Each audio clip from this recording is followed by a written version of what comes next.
शिव जी के क्रोध का शिकार क्यों हुए सूर्यदेव। ब्रह्म वैवर्त पुराण के अनुसार भगवान शिव ने अपने ही घर के अंदर जाने से रोकने पर अपने पुत्र गणेश का सिर धड़ से अलग कर दिया था। भगवान शिव के द्वारा गणेश का सिर कटने से सृष्टि में हाहाकार मच गया। तब देवऋषि नारद ने भगवान विष्णु से पूछा कि आदि योगी, भगवान शिव से तो कोई कार्य गलत नहीं होता, क्या ये उनसे अनजाने में हो गया या फिर इसका कोई कारण है। तब भगवान विष्णु नारद जी को बताते हैं कि कोई भी कार्य इस सृष्टि में अनजाने से नहीं होता और भगवान शिव से तो कदापि नहीं। दरअसल एक समय की बात है जब क्रोधवश भगवान शिव ने सूर्य पर त्रिशूल से प्रहार कर दिया।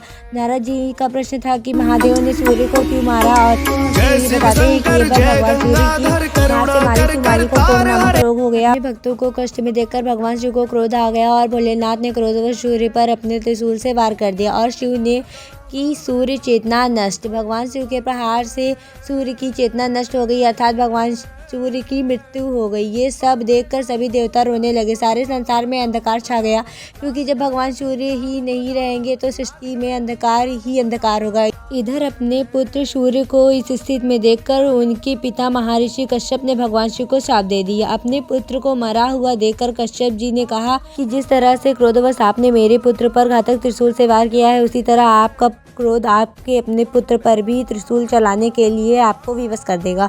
भगवान शिव को तो सब जानते हैं कि वो कितने भोले हैं। उनको कितनी जल्दी क्रोध आता है उतनी ही जल्दी उनका क्रोध शांत भी हो जाता है।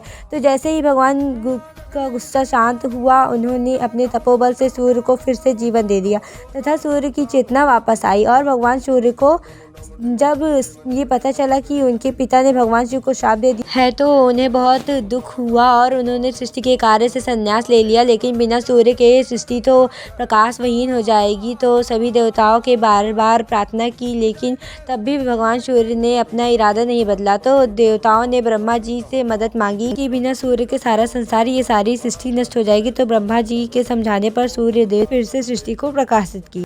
भोलेनाथ के क्रोध से सारी सृष्टि विनाश की ओर जाने वाली थी, लेकिन भगवान शिव तो करुणा के सागर है। जब उन्हें इस बात का ज्ञान हुआ मेरे कारण सारी सृष्टि का नाश हो जाएगा, तो उन्होंने अपने क्रोध को शांत किया और सृष्टि को नया जीवन प्रदान किया। अगर आपको हमारी कहानी पसंद आई हो तो हमारी वीडियो को सब्सक्राइब, लाइक, कमेंट जरूर करिएगा। Thank you for watching my video.